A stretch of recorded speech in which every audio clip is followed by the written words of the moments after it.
So last night I had a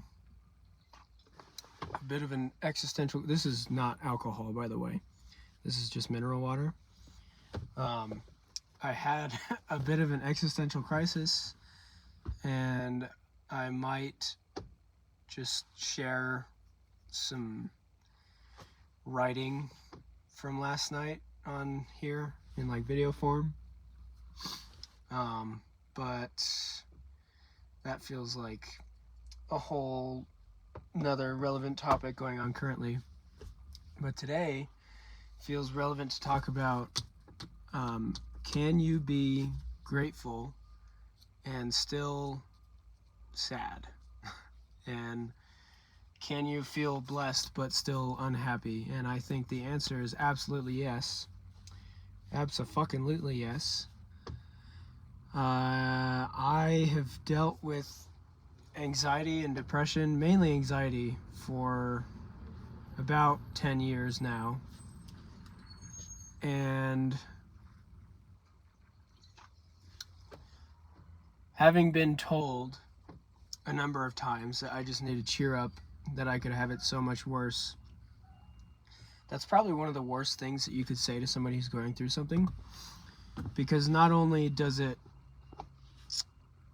really discount and undermine and guilt somebody for feeling bad about whatever they're feeling bad or going through whatever they're going through, it also invalidates their feelings and it makes them believe that they are not allowed to feel bad because they could have it worse.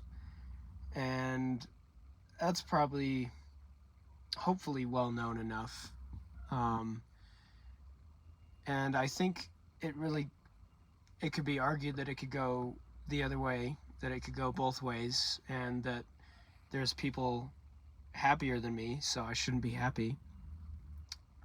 But anyways,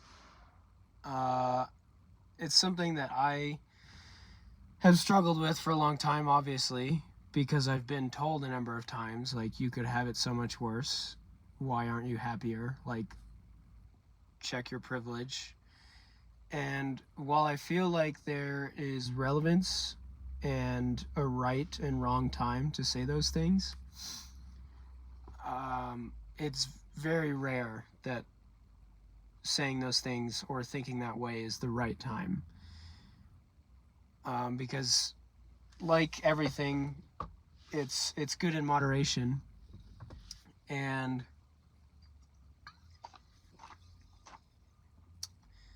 if I'm going to feel bad about something, or if I'm unhappy, or if I'm displeased, or if I'm unsatisfied, just like every emotion, there's only so much you can do before your feelings and your emotions become unproductive to existing. And it's just a human thing to feel things that don't logically make sense, because that's just part of being human. But it's also something to reflect on, is when you're feeling like shit, how productive is it to really say, okay, well, I'm not allowed to feel this way because I could have it worse, or I'm not allowed to feel this way because I should be grateful for what I have. Because those things can very well be true, but it does not discredit what you are feeling, and you are allowed to feel whatever you feel.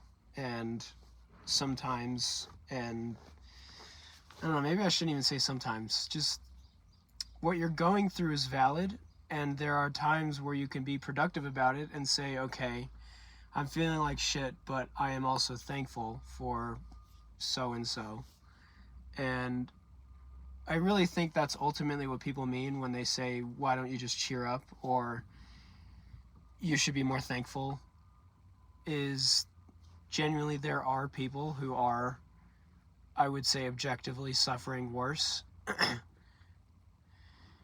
And knowing that can go a certain distance into reflecting on the things that you should be grateful for.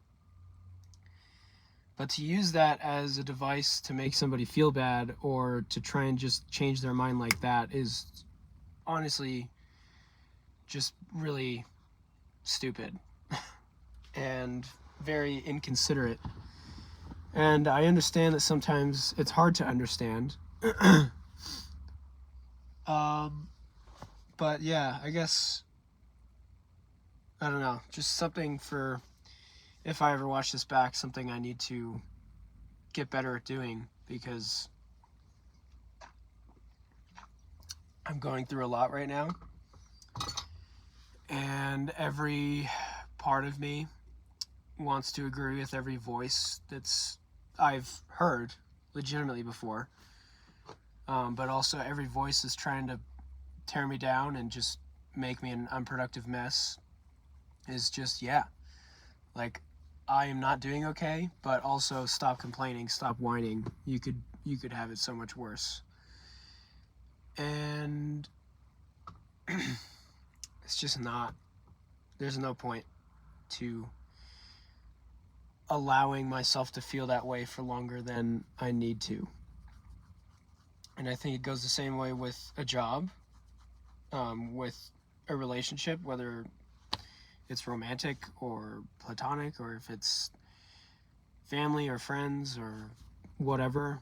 I think invalidating somebody's feelings is probably the worst thing you can do. And if you truly want to help somebody understand the things that they might be taking for granted, or the things that they might be shrinking down in their overwhelming emotions, you should listen to them and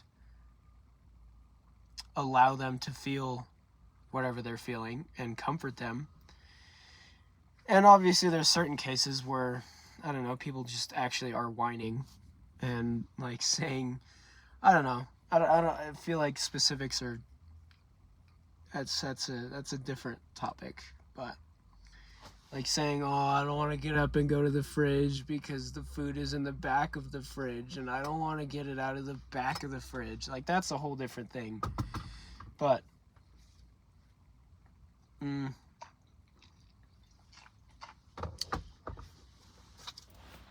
don't know. I guess I just personally need to do better at allowing and accepting my feelings and my emotions, and not guilting myself over them, and not beating myself up over them, and not invalidating them, because none of those things are useful. And I am actually very well aware of everything that is going well and going good in my life. And I'm very aware of how much worse everything in every area of my life could be. And yet I'm still just not doing well for a number of reasons. And for anybody else who is also watching this or whatever,